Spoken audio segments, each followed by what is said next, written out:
Welcome to the latest management case study Preseen material, and this company is called Trimayr, so it's in the salon industry. Right, so firstly, before we move any further, we'd like to see the comment by the CIMA examining team for the MCS exam. They said, if your answer referring back to current affairs will get marks. So this is why when we analyze the Preseen, it's important that we understand the basic logic and the fundamental issues, okay, related to this company and the industry, so you can refer them back in your answer and get higher marks. For some of you, the MCS exam may be the first paper in your CIMA journey. I prepared you with 192 pages of the Preseen application note tailored to this business and split into, firstly, the chapter 1, all about the Preseen application, that we'll be going through them later on. And then we'll be referring back to the 2025 to 2026 CIMA blueprint requirement, split into the activity A, B, C, D and E in your syllabus, with full reference to the E2, P2 and F2 of your studies before. So if you're new to the CIMA exam, of course my course will help you pass this paper. You don't need to buy extra materials, because not only for the Preseen application, you also get the mock exams from our side.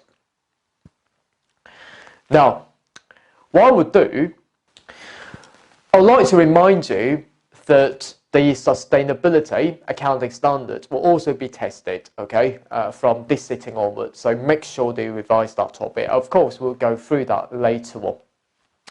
So what I'd like to do now is to take you through to our Preseen application, split into these sections. Now, let's move on to the Preseen. We are given in the content about the introduction about this industry, which will be the hairdressing industry, before we move on to our company called Trimayr, including all the bits and pieces in there. We're also given the news report and blogs. So according to my experience, the news reports and blogs may be given as the unseen exhibit information on the exam day. So you need to watch out for that. Of course, I will tell you how they might be tested in a second. But first things first, let's look at the introduction. Now we're told that our company franchises, which means like McDonald's, that we're acting as the franchisor. We allow you as the franchisee to use our brand and business model and to make profit. And of course, we like to share your revenue.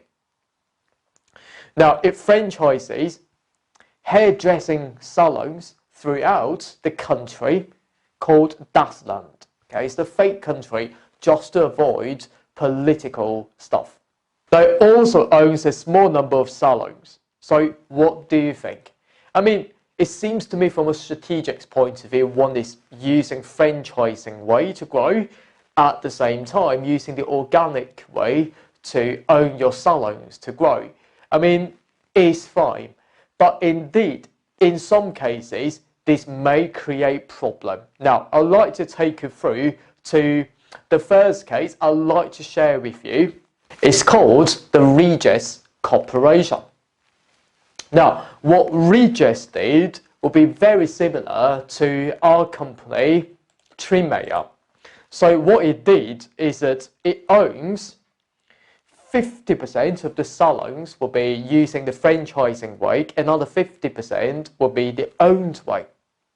Now, it seems to me that's fine. However, the big issue for this is that the rental expense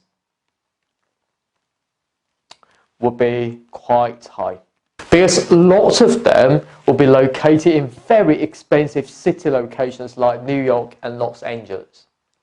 So if that's the case, then as we can see that some of its own stores will be directly competing with the franchise stores. So why they are competing with each other? Because franchisee, as you may recall, that you're using our brand to make your own profit. But I would like to make my own profit as well. You would like to make your own profit, and we compete with each other. So at that time, the franchisees were not happy and directly to compete with our own stores, which will be our flagship stores. So that would certainly be the thing that we need to watch out for. Now, how do we compete on that? I mean, basing on the prices. I mean, if you were to have your haircut or treatment, you may be paying a lot higher if you entered into our own salon store. But if you're choosing the franchisee's one, you will enjoy a lower price. So this is why the inconsistency problem came in and found out by one of these customers that accusing that as a scandal, okay? Because she has paid 80 for a haircut. However, the friend only paid 40 at the franchisee store. And at that time, that he reported this issue and directly to his own social media platform, which means the Twitter, which means the X platform nowadays. Of course, the reputation hurts. But by 2020, the financial part of the Regis company actually worsened, okay, from COVID onwards. And therefore, it decided to sell the owned stores to the franchisees. I mean, franchisees are not quite happy about that or not interested about that. But eventually, yeah, these are sold. Of course, at that time, the share price falls. But by the end of 2024, falling to like $6 and $3 and something like that. Okay, so quite a struggling business, I would say. So you can say that it seems to me that when we are having strategy, organic growth, franchising way, absolutely fine there, but you need to manage those quite well.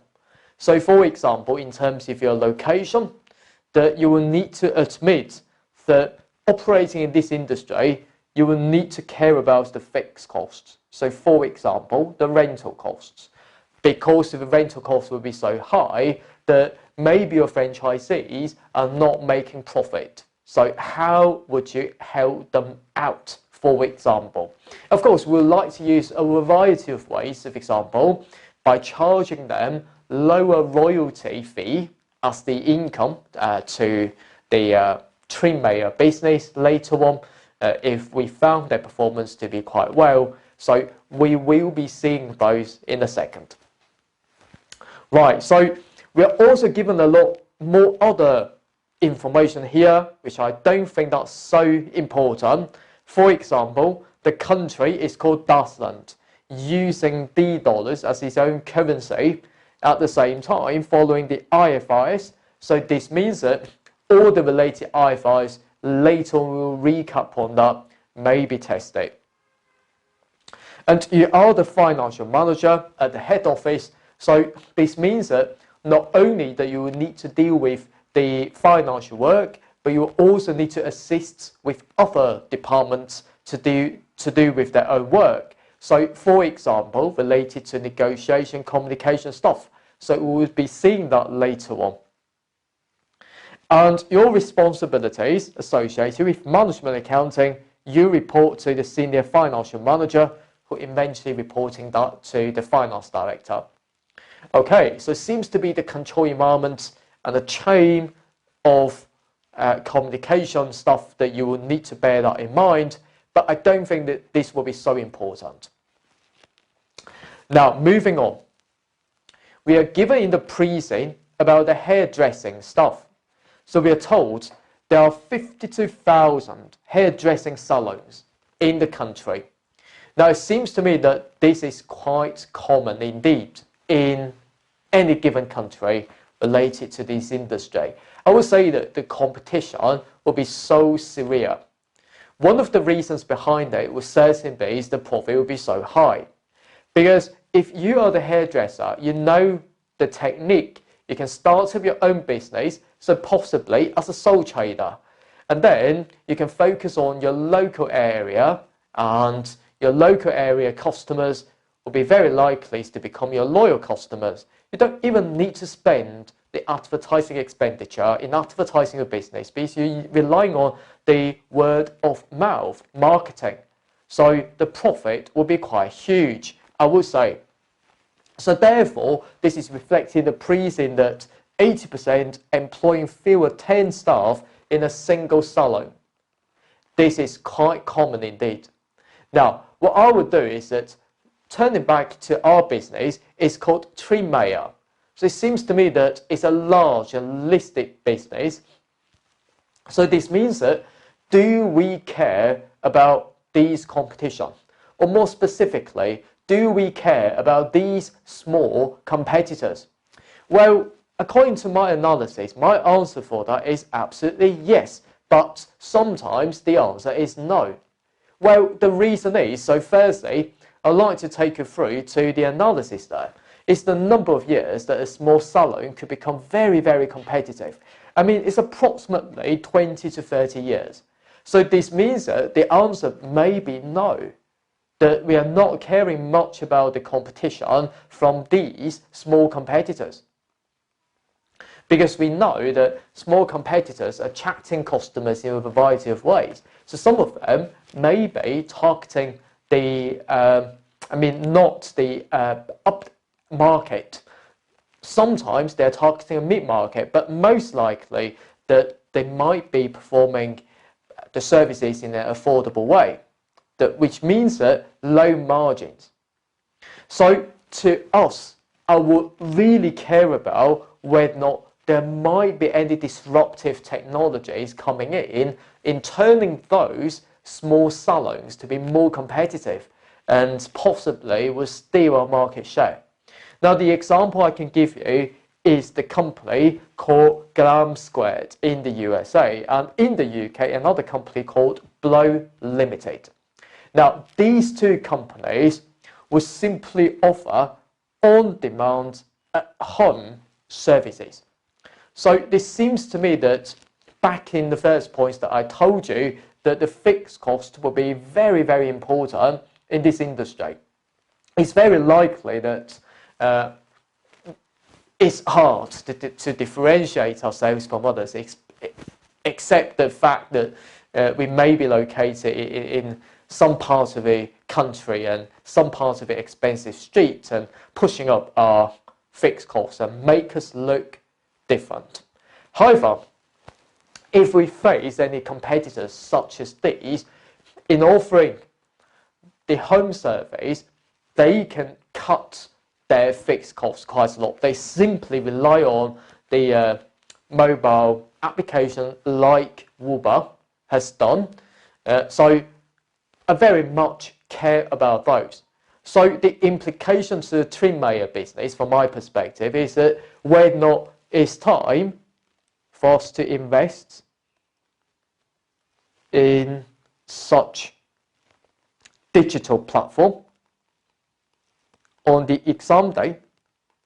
So very likely that you may be asked about investment appraisal technique, for example, the NPV and IRR stuff, but at the same time, you may be examined about the project management issues. So I would say that this is so important, okay? So of course, I would like to touch on those in a second. Now, the reason why we don't care about those, as I said before, because they are quite small. But we do really care about those. The reason would be we'll need to understand the market itself.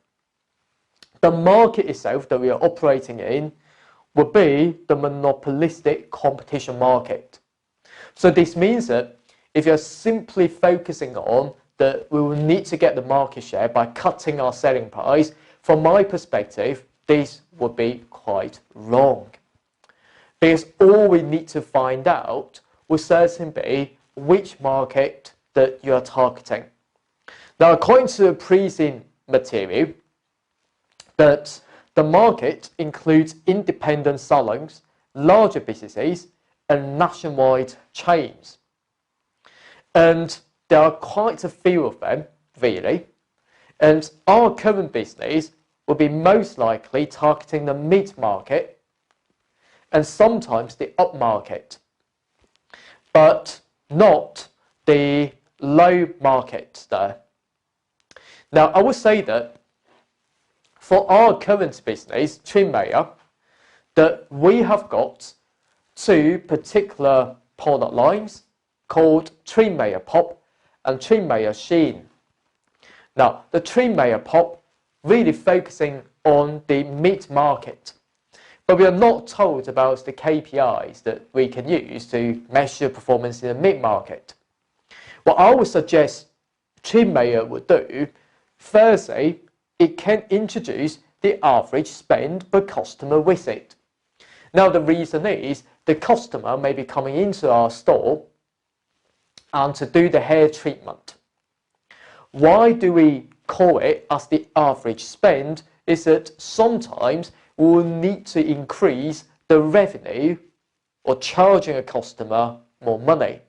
Now, the ways that we can do it, for example, we can introduce additional add-ons. For example, the products that we can sell to them, the hair product, which would be quite a lot of margins that we can make.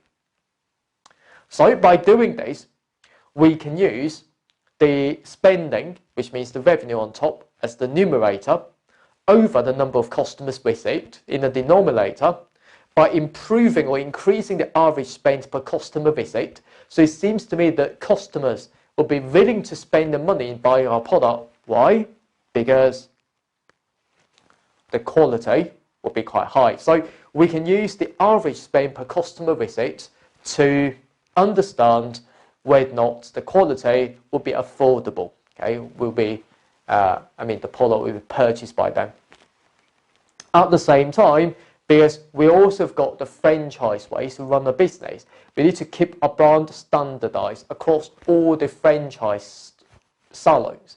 So this is why the KPI I would suggest would certainly be the customer retention rate.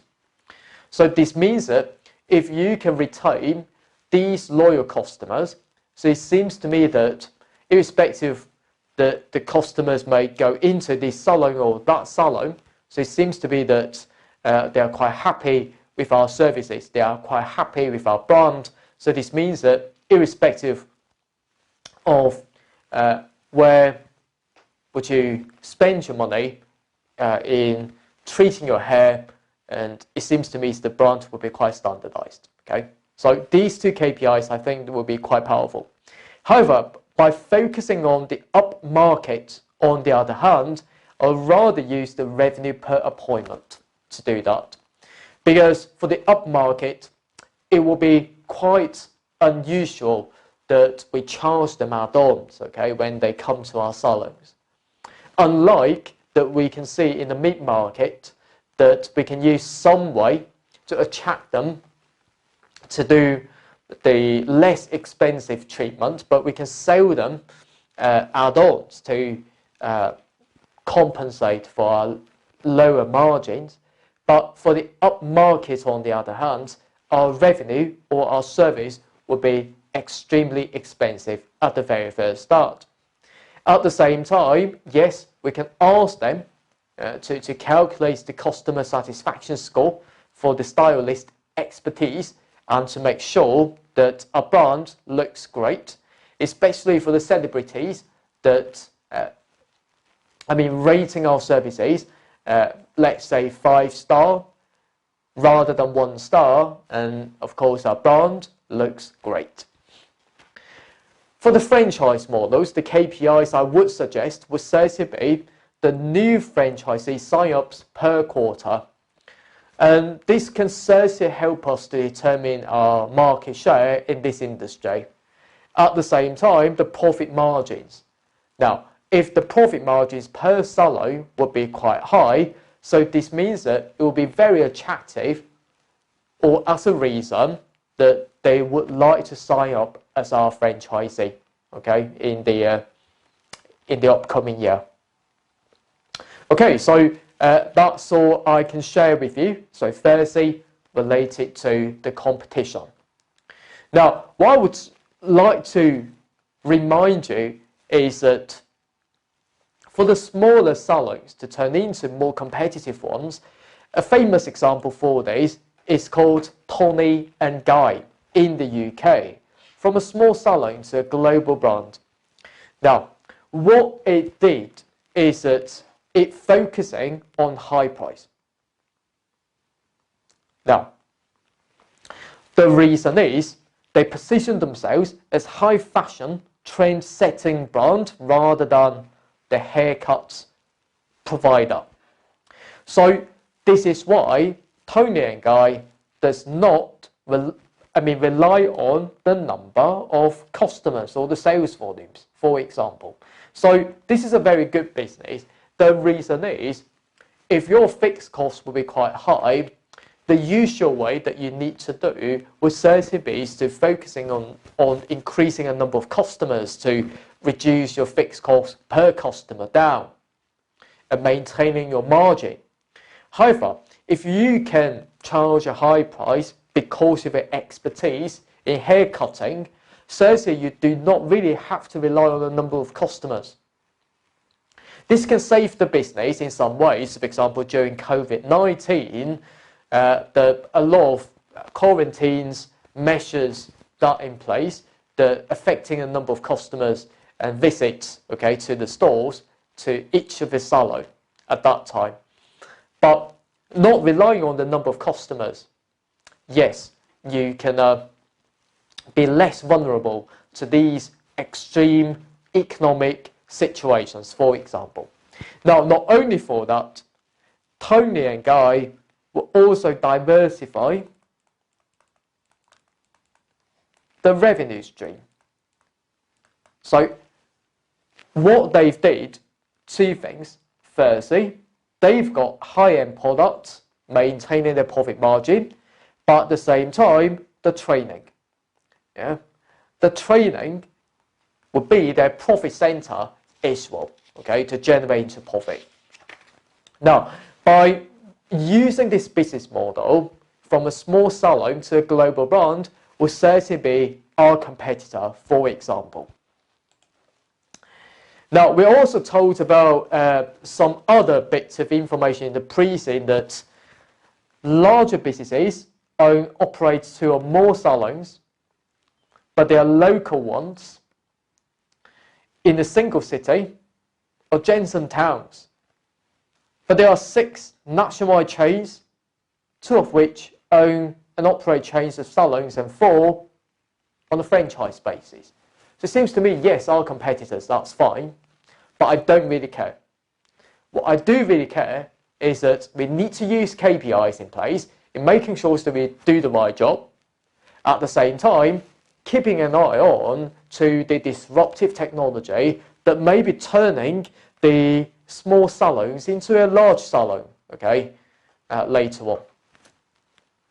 We're also told later in the Preseen that we've got a range of services, for example, cutting and styling, colouring and highlight, chemical treatment, and also hair and scalp treatment, and also beard and moustache shaping.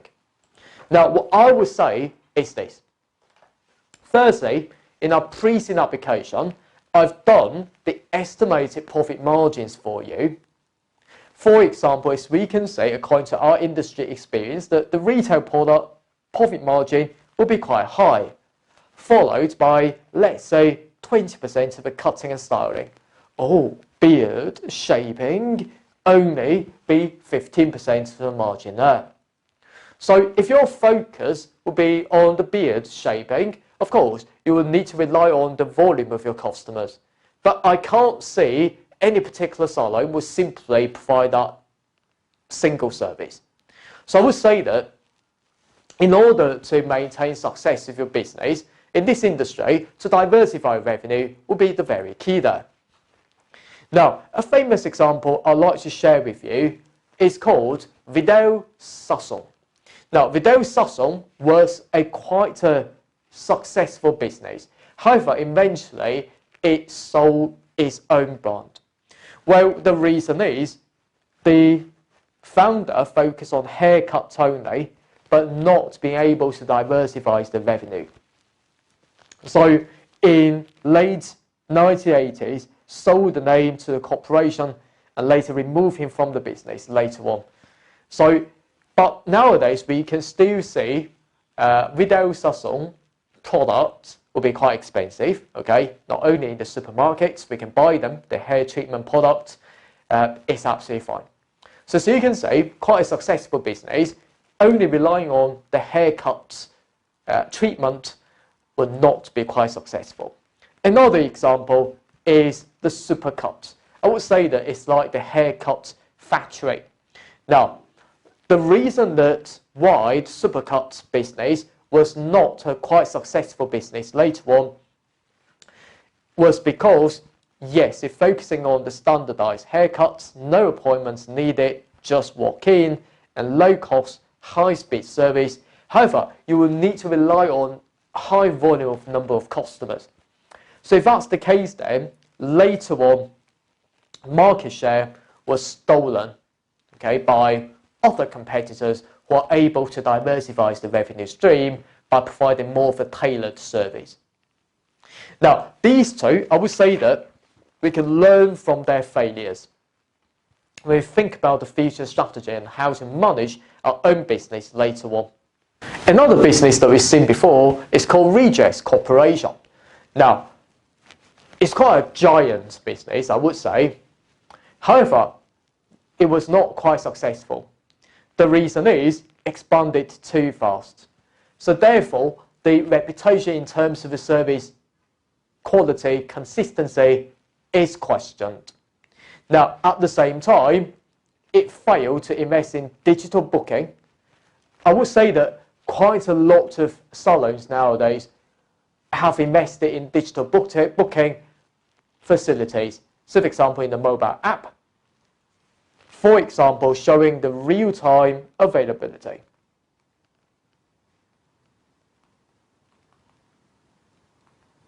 To the customers. At the same time, fail to invest in the customer loyalty program.